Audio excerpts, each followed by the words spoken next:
Hello, everyone. Welcome to the Booktube Chicks Book Club for the month of October. Tonight, we're going to be discussing Legends and Lattes by Travis Baldree, which was our book of the month for this month. If you've never been to any of our live shows before, basically how it's going to work is the first 5 to 10 minutes are going to be spoiler-free discussion of our initial thoughts and our ratings.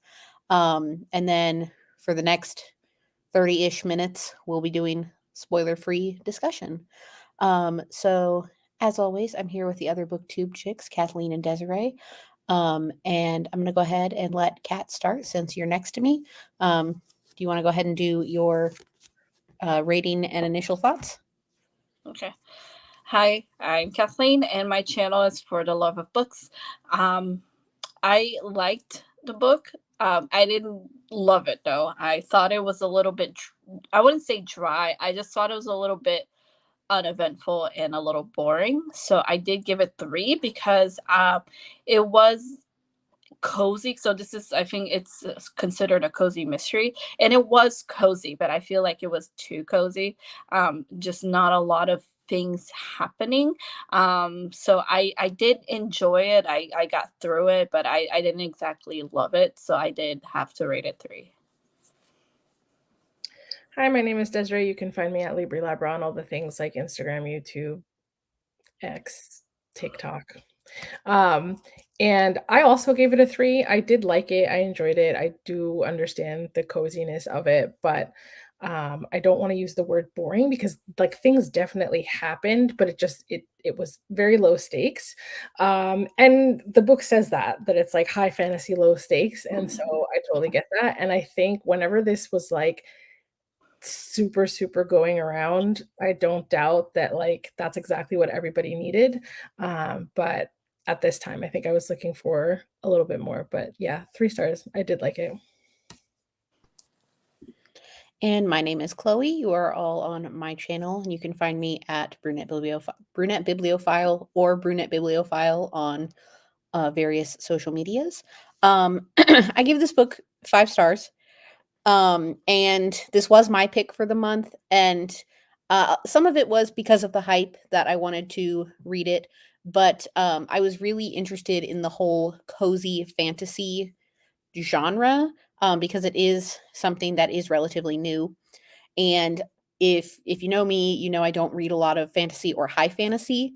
So I was interested in the low stakes aspect of the book. And ultimately, I just really enjoyed listening to this book and just having this like high fantasy world, like with these creatures, but just like the simplicity of just like opening a coffee shop, introducing these people to coffee and what it is. And I was just really here for it. So I gave it 5 stars. And I am looking forward to the next book, which is actually a prequel. Um, so where do we want to start with this book? I know we've got a lot of varying opinions here. I don't know. Maybe we could talk a little bit about the romance. The very subtle last page romance. It's like I was gonna say, I was like, okay. It happened in the last 5% of the book.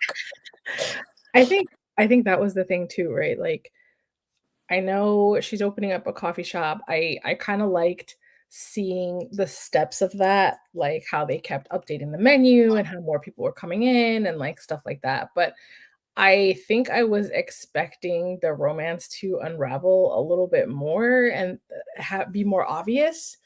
So I was surprised that that was like it was so minimal that I thought I imagined all of it. I feel like it got pushed to the back of the seat a little, and then towards the ending, it's like the author was like, okay, let's put you in the front seat, and had a big romantic moment at the end.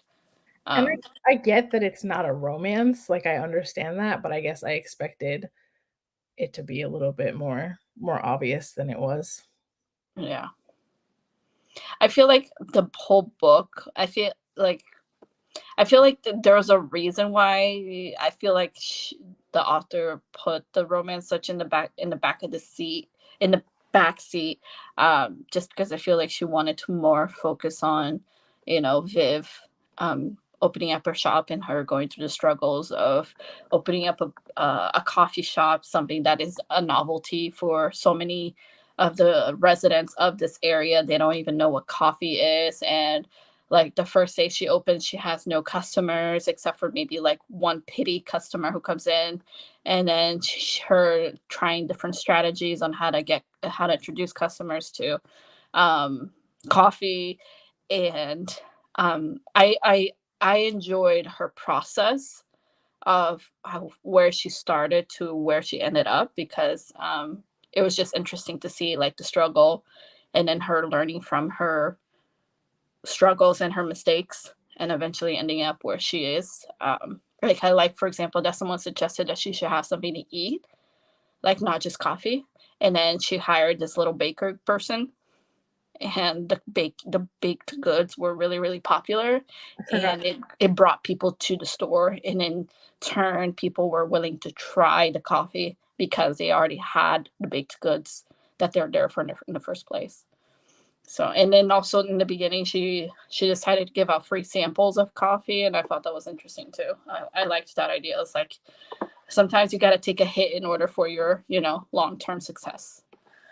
But did you expect that to be like 75% of the book? When I went into it, yes, because you kept telling me about it.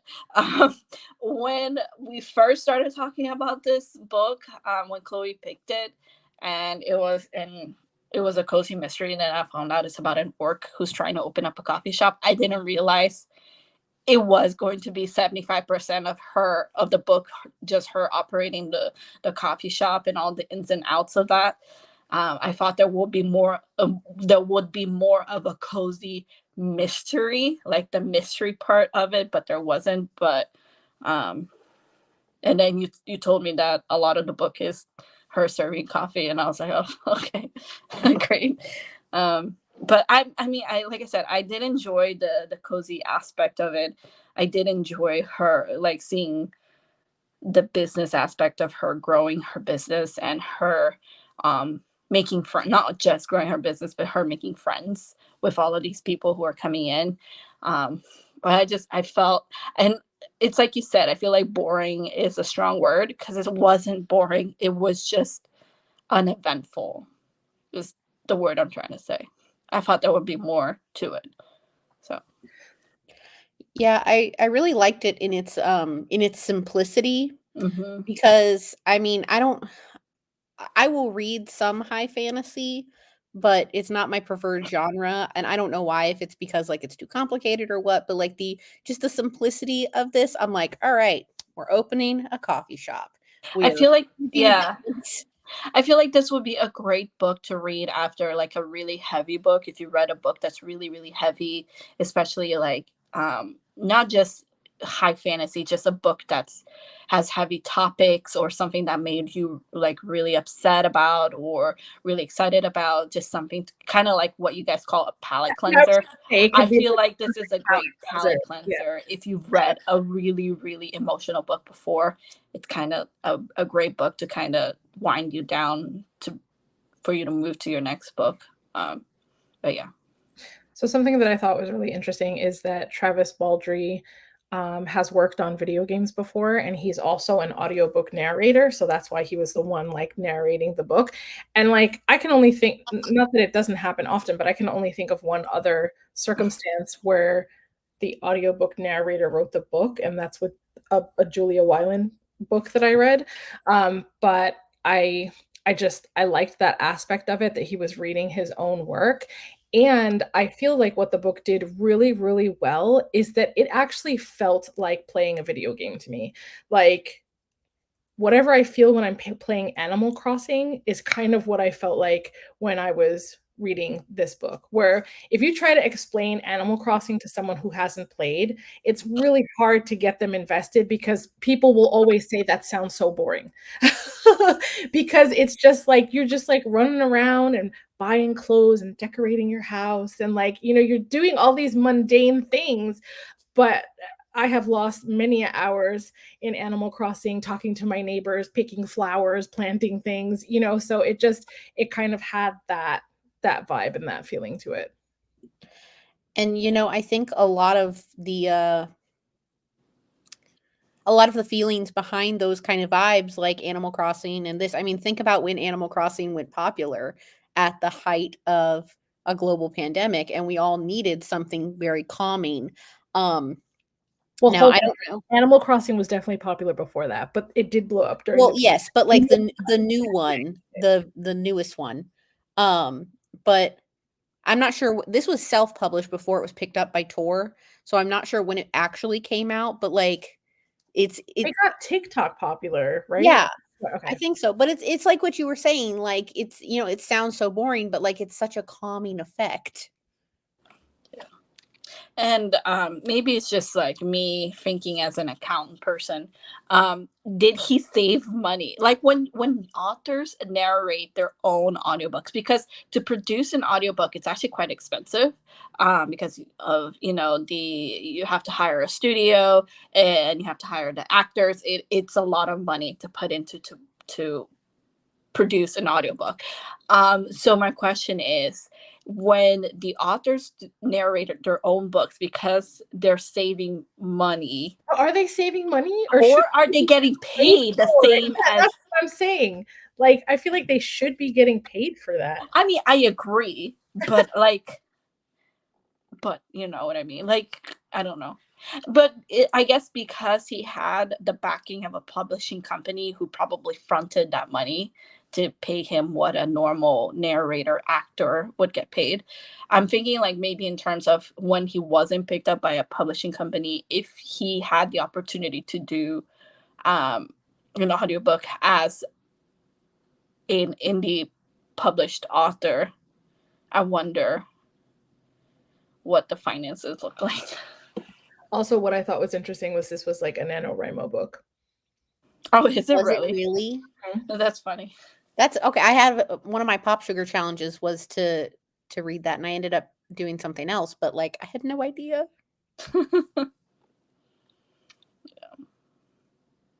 So maybe part of its coziness is that he was just trying to, just write a book. It wasn't like he didn't have So did he get picked up by a big publishing company because he was popular on TikTok or whatever it is? That's what I don't know for sure, but that's what I thought. I mean, good for him. I thought that the book became like TikTok popular this year, some point this year, and it got picked up and republished. It was republished at the end of 2022, I think, like September-ish, maybe. Because I associate it with like all the other books that like were indie and then got picked up, like the Atlas 6 and what else? A few of her books kind of did. What else?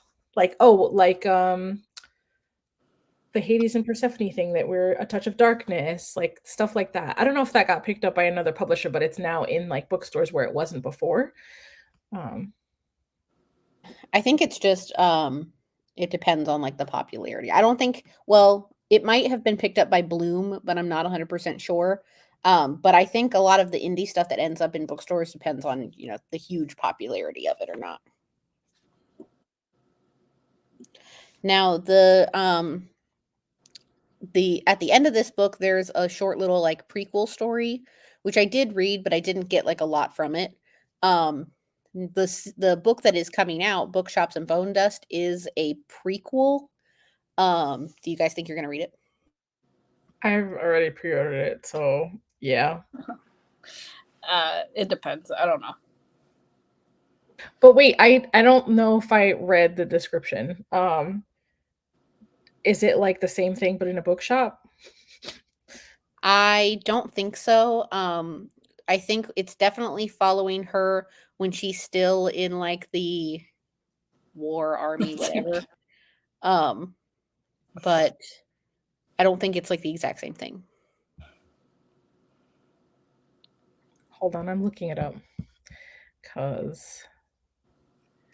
Oh, is that no, that's a different. Is that a hamster? What is that? What Oh my God, it's funny.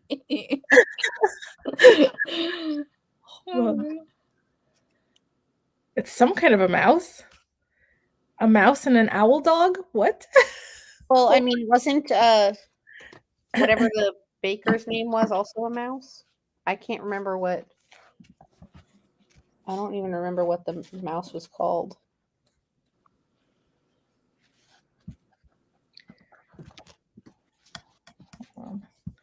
Thimble. Thimble was a mouse. Oh. The baker was a mouse? Yeah. He's on the back of the book. He's like a weird mouse creature. Viv's career with the notorious mercenary company Rackham's Ravens isn't going as planned. Wounded during the hunt for a powerful necromancer, she's packed off against her will to recuperate in the sleepy beach town of Merk. So far from the action that she worries she'll never be able to return to it. What's a thwarted soldier of fortune to do? Spending her hours at a beleaguered bookshop in the company of its foul-mouthed proprietor is the last thing Viv would have predicted, but it may be both exactly what she needs and the seeds of change she couldn't possibly imagine.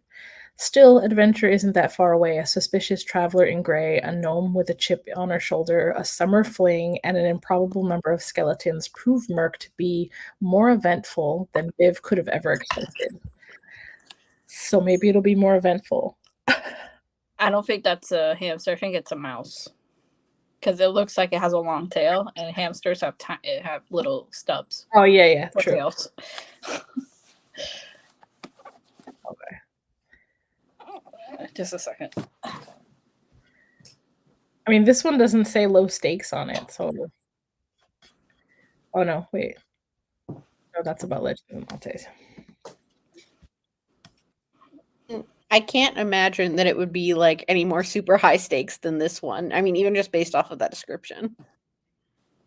I most likely will not read it unless you guys make it a book club book. I feel like we haven't done any sequels in like a while, like years. So I feel like probably not.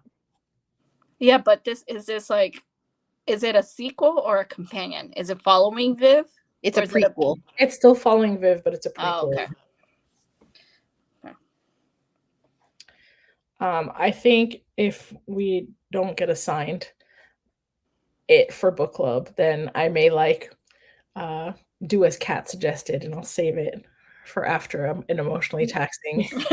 You say assigned like we don't all vote. That's true. But who knows what I'm going to vote on? Yes, we've garnered that you have some chaotic voting experience from the last one.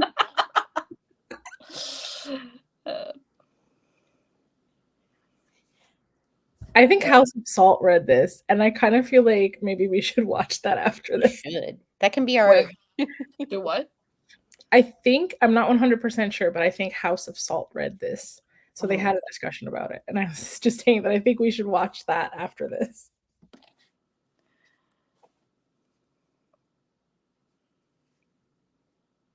I mean, the overall message, I don't see, this is the thing with hype though, right? Like, this reminded me a little bit of The Alchemist, which I don't know if either of you have read it. Kat, have you ever read The Alchemist? No, I've seen it at the bookstore all the time, and I always think about buying the book, and then I never do. Because isn't it by a Brazilian author? Yeah, I think so. Yeah. So it was just so freaking hyped. Like every time I saw books that must be read in your lifetime, it always had The Alchemist on it. And then when I read it, I was like, that's it. Like there's obviously a message in the book and I got it, but it was just so freaking hyped that I don't know, it felt like somewhat of a letdown. Like, so this kind of felt like that in the sense where there was this very, very sweet message in the story, but I don't know. Just wanted a little bit more, I guess. Yeah.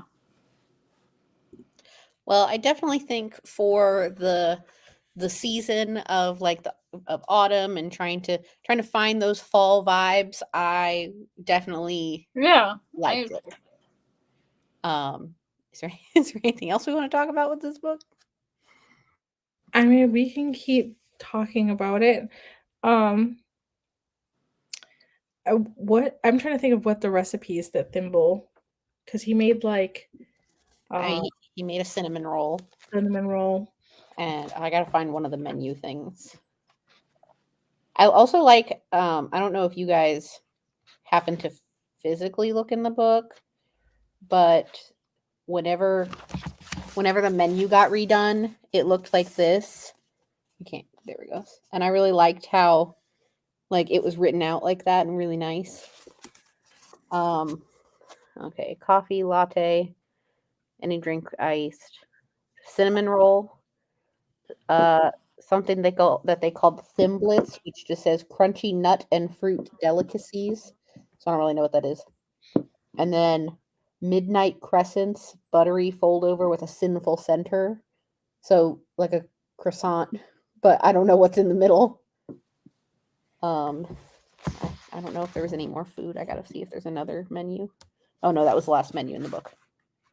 Were you guys ever concerned about, and I don't remember her name now, but the chick, The neighbor?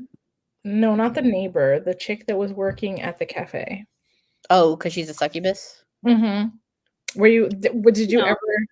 were you ever concerned about her motives or where things were going or how she was behaving or For me, she mostly at the beginning just seemed uninterested. She just needed a job. But then it kind of seemed like she was like, okay, like I'm a part of this business too. I didn't really feel any like negativity towards her. Yeah. I mean, the only one I was concerned about was that guy who was demanding money. Oh, like their version of like the protection. mafia? Yeah, and I was like, he's gonna do something, and that's like gonna be the most exciting part about this book. Well, I was really So I wasn't really concerned about her. I was sad when the mafia burned down her shop, because then it's But like it was kind of sweet that everyone else came to kind of help her rebuild. yeah, like she So put it all was, her money into and it. then you find out like the true meaning of that stone thing, whatever, that it brings like-minded people, not that it brings you luck or whatever it was that they thought initially. So I thought that was kind of cool, like a neat little reveal. See, but even like the whole thing with the magical stone or whatever it was, even that was low stakes, like not even that big of a deal. well, I don't know. I feel like a fire can be pretty traumatic. Well, that's what I was saying. I was so sad when the fire was happening because it was like she put all her money into this. I That's know, her it's like livelihood. absolutely heartbreaking to put that much time and money into something and building it up to a certain point and then losing all of it like that. And that's why I don't want to use the word boring because like things happened. Like there was things that happened. A novel of high fantasy and low stakes. But yeah, him coming to demand money for protection, I thought. I mean, I know it happens. I think that's a thing in like high crime areas. Like I know New York City has some areas where that happens. I think I've heard about it happening in Detroit. I don't know. But I thought that was funny that she didn't care about him at all. Do you have a favorite character?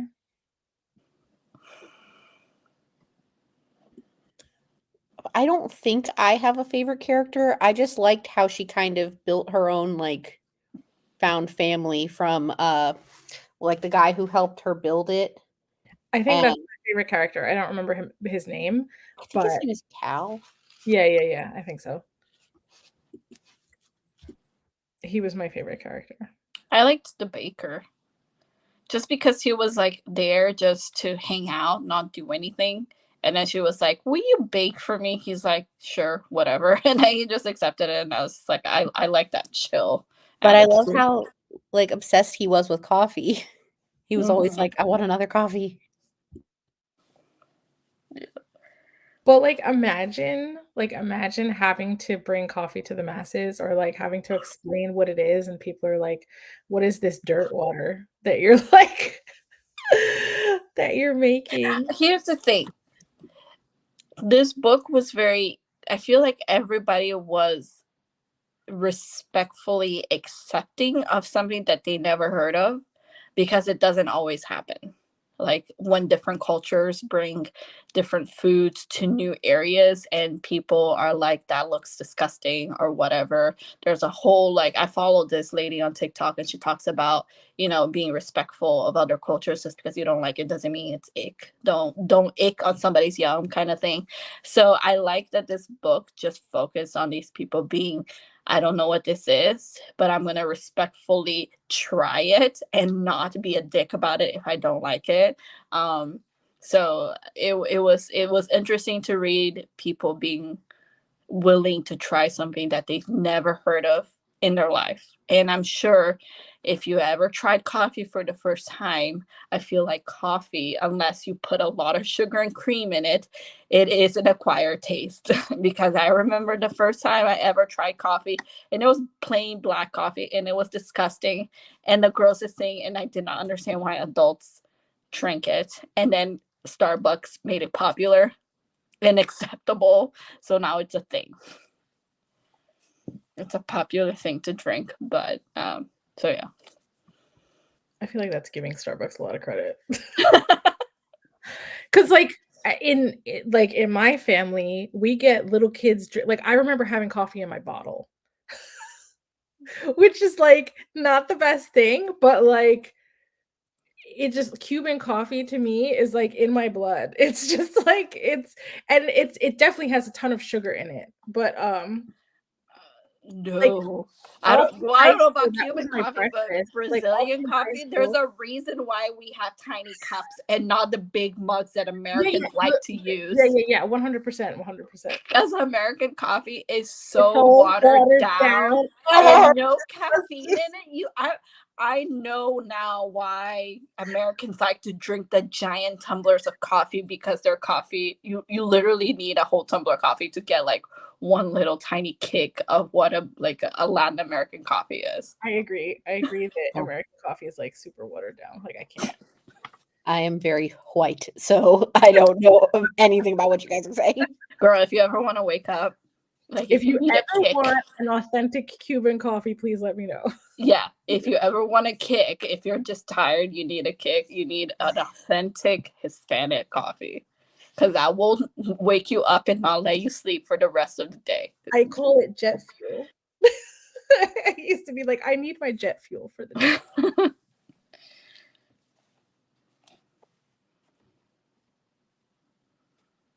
Is there anything else we want to talk about with this book?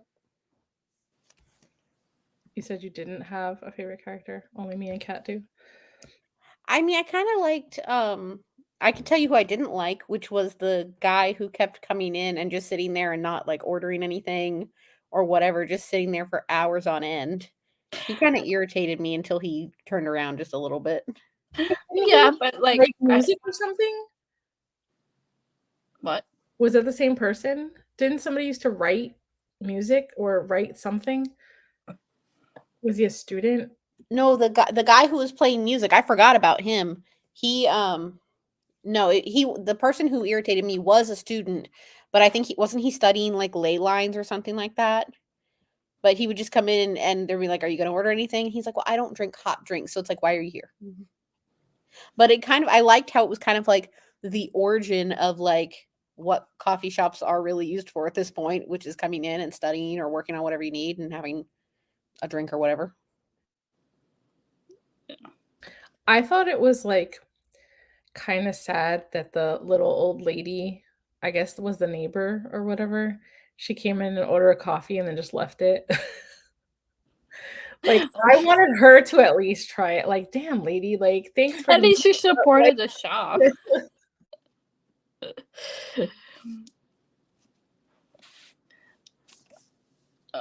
And then someone remind me what happened to the cat creature? Nothing? Is he still alive? I think isn't he just there? Yeah, isn't he just living his life? I don't think anything happened to him. Okay, good. Because didn't they say that like he's a sign of good luck or something like that? Or maybe it was something bad. I can't remember. I hope he's in the other book. But probably not because it's a prequel. Yeah.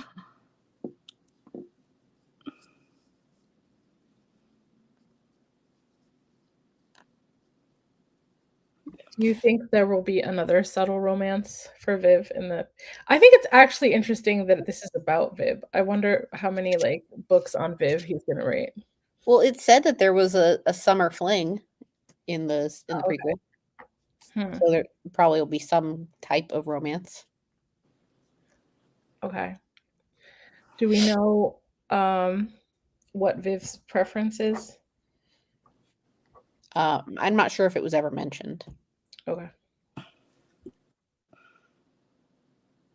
Is there anything else we'd like to talk about, or do we want to go into final thoughts?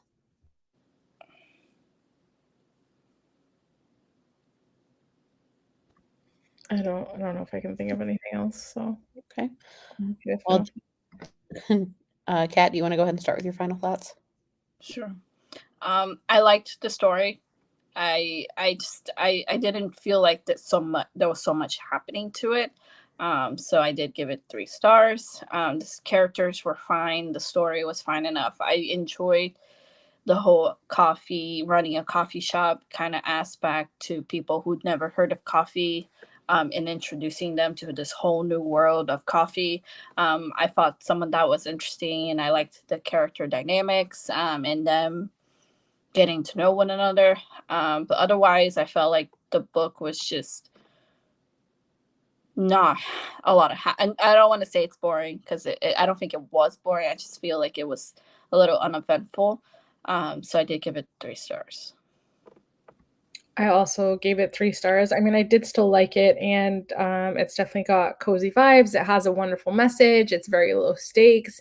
I think the biggest reason that I'm not giving it a 4 is because I just don't see myself recommending it to a ton of people. Like, um, I just don't have the urge to be like, "Legends and Lattes, you need to read this." Because I feel like it's for, like, a very either specific moment in time, a specific headspace, or a specific person kind of a thing. But it gives cozy video game vibes. Overall, I gave it 5 stars. Even though it was, even though there is not a lot that happens and it could be considered boring, I really liked the simplicity of it. I definitely agree with what was said tonight about how it can definitely be a good palate cleanser book, or when you just need something that is like not very heavy. This is definitely a good book for that while also keeping those high fantasy vibes. But overall, I really enjoyed it. I am looking forward to reading the prequel and seeing if I enjoy that as well. Um, but yeah, overall, I really had a good time with this book, and I'm glad that I decided to give it a chance and pick it up. So for November, actually, we have a couple of live shows happening in November. So I guess we'll go in order of what's happening. Next weekend, Desiree and I actually have the quarterly romance book club for quarter 4. We're going to be talking about I'm in Love with Mothman by Paige Lavoie. It'll be over on Desiree's channel, and we will be in conversation with Allie from Hardback Hoarder. And then we're going to be doing, hold on, I've got the date here. We're going to be doing Pages and Pals over on Kat's channel on November 17th at 8 p.m. And that is where we just, whatever we're currently reading, we just read for an hour with pals, because it's just more fun to be reading with friends. And then let's talk about the November book pick for the Booktube Chicks Book Club. We're going to be reading Kingdom of the Wicked by Carrie Maniscalco, that you can see a cat holding up over there. And this month we are going to have our live show just a little bit earlier because of the American holidays. So we're going to be doing our live show on Sunday, November 19th at 6 p.m. on this channel. All the information for the live shows you can find on our Twitter and Instagram at Booktube Chicks on both.